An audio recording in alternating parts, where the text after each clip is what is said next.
Okay, so in this next section we're going to have a quick look at applying spacing to paragraphs. So these paragraphs here, you can see that if we want space after or before a paragraph, it's seen as good practice to enter the space via the means of the program as opposed to pressing the enter key. So in other words, we don't want to get into a situation like this, that we have a couple of lines of space and all this is, in actual fact, in reality, is different paragraphs. So you can see we've just hit the enter key 3 times. So what the program is doing is it's saying, okay, there's 3 blank paragraphs there, and we don't want that. It's not really good practice. If we do want a bit of space after a paragraph, what we can do is click within the paragraph, and there's 2 ways of doing it. We can click on the page layout tab, and once we click on the page layout tab, you can see there's a spacing section here, and we can add spacing before or after. So it's just a matter of putting the amount of space. Just as a rule of thumb, 12 points is equal to 1 line. So if we want it to be 3 lines, we can put in 36 points. We don't even have to put in the PT, and you can see now it puts in 3 lines of text for us. If we want to put in 4, we put in 48 and click out of it, and you can see it's putting in space. Now the beauty of it, I'm going to do a couple of lines with the enter key there just to show you the difference in the 2 of them. I'm going to turn off that show and hide just so you can see them. So the 2 of them look pretty similar there. There's probably a bit more space after that one. That's the 2 of them even enough. But the difference is I can't click here. So you can see, you can hear my mouse clicking there. I can't click after this paragraph. Whereas this one I can click in and I can just start typing. Okay. Another reason is earlier on we seen that if you click 3 times in a paragraph, it selects the paragraph. There's the paragraph selected with the space after it. If I do the same on the second paragraph, you can see it's only selecting it with that 10 points that's there as default. So it's better practice. Nothing is going to appear in this space here. It's always going to remain a space. So that's before and after spacing. I'm going to get rid of that. I'm going to undo it because I want to go back to where I was at my normal. Okay. I want to go back for the next section. The next section we want to look at is line spacing. So that was paragraph spacing, then we've line spacing. You would have heard, or you may have heard of what's called double line spacing. So if I select a bit of text, so I'm selecting all my text there, and I'm going into this option here. So it's in the paragraph section of the home tab. You can see there's line and paragraph spacing.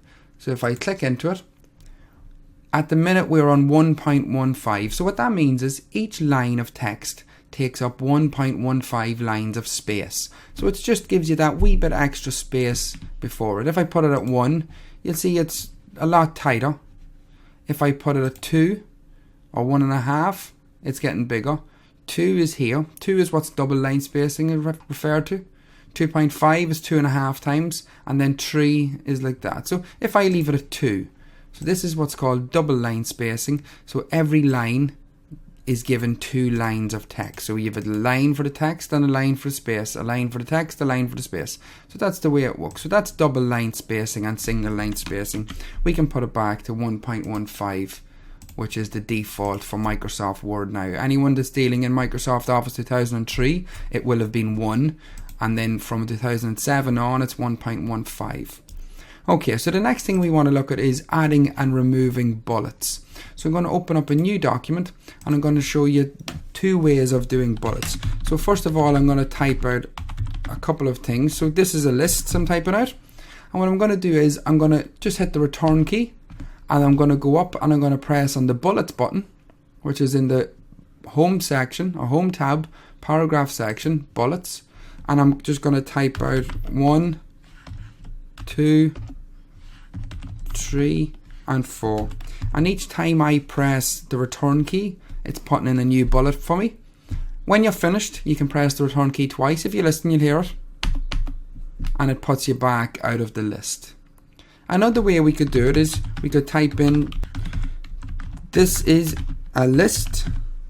Once we have this typed out, what I'm going to do is I'm just going to type 1 and then 2 and then 3 and then 4. So just in 4, what you could call them separate paragraphs.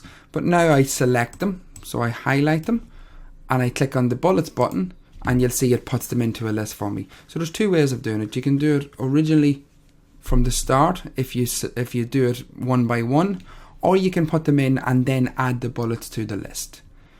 We could also do the same with the numbers button. So the numbers button is here, it's next to the bullets button, and it's the exact same thing. So we would select the list like so, click on the numbers button, and it puts them in for us. There's a drop down arrow at the side of each one, and the drop down arrow will give you different options for the numbers. So you can see there's one dot, there's one in bracket, and so on. So there's different options, and the same with the bullets. So if we select the bullets and click on the drop down arrow of the bullets, you can see it gives you different options there for the different bullets. So it gives you them all there, all the different options. So that's a quick way of doing it there. To take the bullets off, we just select the list, click on the numbers or the bullets, and it takes them back off again. So that's bullets and numbers very quickly there. Okay, the next thing we want to do then is we want to have a look at adding boxes or borders to text. So for this, I'm going to put in my paragraphs. I'm going to take off my borders there.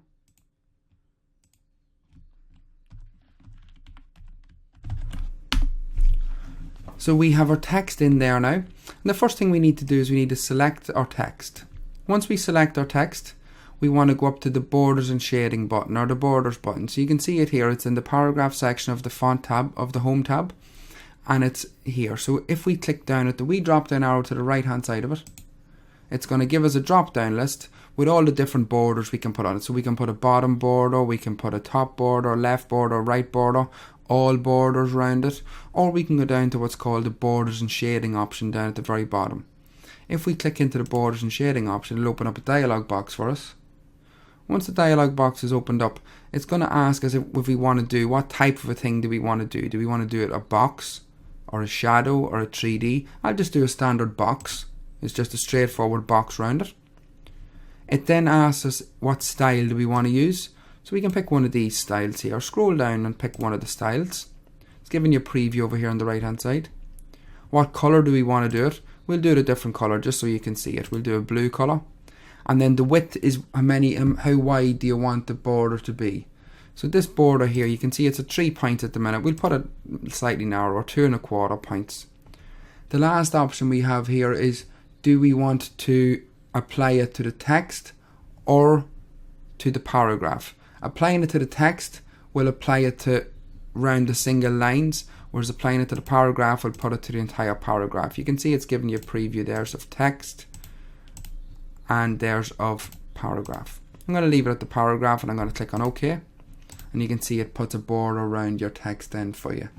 I'll do the same on the next paragraph, but this time I'll only do it on the text. So we select it, we go to the drop down arrow and down to borders and shading. We're going to select on box. We'll do roughly the same. We'll do maybe this one here. We'll do it as a blue colour. We'll do it at 2¼ points, but this time we'll leave it at the text and we'll click on OK. So you can see the difference in the two paragraphs. So the paragraph is a lot nicer, a lot neater looking, whereas text puts it around individual lines. So that's borders and shading there.